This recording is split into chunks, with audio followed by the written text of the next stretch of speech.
gerak-gerak dikit gitu Nadia. Timbang-timbang lah dibentarkan gitu. Dah, setelah udah agak tenang barulah Tiara bawa awak si bayi ini ke ruang tunggu.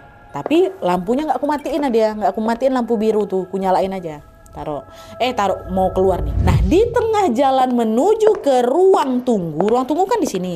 Tiara di sini. Waktu di tengah jalan itu aku notice kok semua ruangan di sepanjang lorong tuh gelap kali, pada mati lampu ya. Cuma lorong tuh aja lah yang masih nyala. Sepi kali, sunyi kali. Sampai aku bisa dengar suara langkah sama suara napas aku sendiri. Bayangkan sama gue sesepi apa itu. Tuh jalan kan, merinding aku Nan. Gak pernahnya aku kayak gitu. Padahal aku udah sering kali shift malam di sini kan. Baru itu aku merinding. Nah, dah jalan nih. Pas nyampe di belokan lorong, Wak, langkah Tiara spontan terhenti.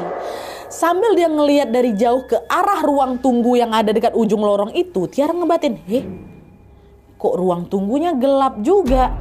Kalau Bu Hartanti ada di situ, pasti lampunya nyala dan pasti pantulan lampu itu kelihatan dari sini. Kok ini gelap? Ruangan tuh gelap, Wak. Masa Ibu Hartanti duduk di sana sendirian gak ada lampu? Apa udah balik ke ruangan nih? Jangan-jangan Bu Hartanti nih? Karena ragu dan ngerasa aku memang nengoknya dari jauh, nah dia gelap. Kalau nyala kan kita bisa juga kelihatan dari jauh kan, Wak. Nah, karena di situ si Tiara nih ngerasa kalau ruang tunggu itu kosong, Tiara mutusin untuk nggak lanjut ke sana, Wak. Dia balik badan nih, berbalik arah menuju ke ruang perawat lagi. Sambil tetap menggendong si bayi ini nih. Nah, pas nyampe di ruang perawat, Mbak Ayu nanya, kok nggak jadi dek? Mbak, aku kembaliin bayinya ke ruang Perina aja. Kayaknya Bu Hartantinya nggak jadi nyusuin lah, Mbak. Aku belum ngecek langsung sih ke ruang tunggu, tapi aku tengok dari belokan ruangan tuh gelap, macam nggak ada orang, kata si Tiara.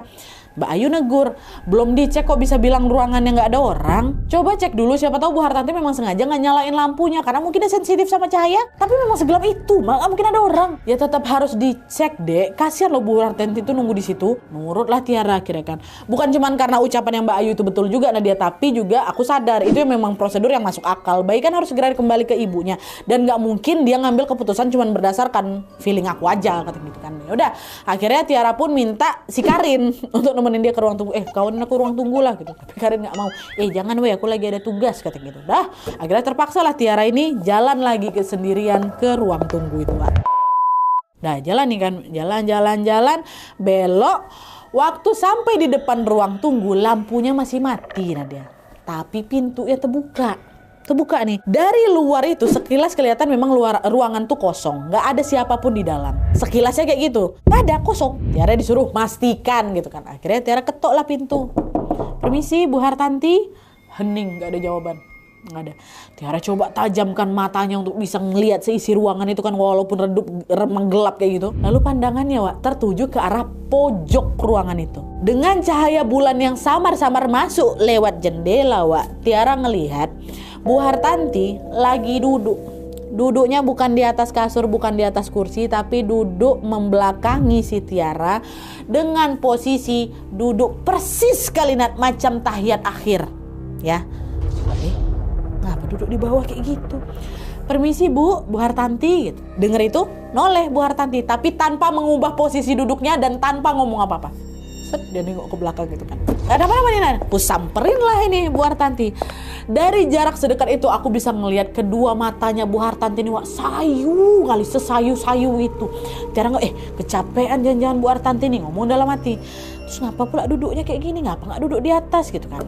Tapi meski ngerasa janggal, aku udah nggak enak perasaan aku Nadia. Aku nggak pernah nanya apa-apa lagi. Aku kasih aja tuh bayinya ke si Bu Hartanti. Nanti kalau udah selesai nyusuin, adik bayinya tolong diantar ke ruang perawat ya Bu ya. Nanti biar saya yang bawa lagi ke ruang Perina katanya. Dengar ucapan itu, Bu Hartanti masih gak ngomong apa-apa. Nah, dia kedua matanya cuma terpaku menatap bayinya itu dengan ekspresi datar. Dan di momen itu waktu ngasih, tangan aku memang sempat bersentuh sama tangannya Bu Hartanti. Wah, itu tangannya dingin kali dingin macam es. Ngapa nih? Cuaca malam ini perasaan panas lah. Kenapa tangan ibu ini dingin?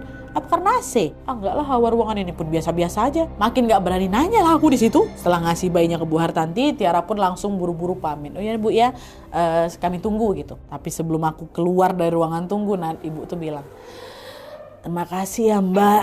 Kata dia kayak gitu, parau suaranya. Wah, langsung merinding aku sejadi-jadi. Itu ditambah lagi Tiara juga ngelihat, waktu Tiara ngelihat ke belakang, oh iya Bu, sama-sama aku nengok Bu Hartanti tuh natap bayinya lekat-lekat kali, cuma senyumnya aneh aja, senyum ambigu gitu. Itu dia senyum senang atau senyum apa tuh kayak gitu. Gak mau berlama-lama di situ, Tiara langsung bergegas keluar, langkahku cepat tuh Nadia, ninggalin lah mereka berdua. Gak aku tutup lagi pintunya, langsung kabur aja aku.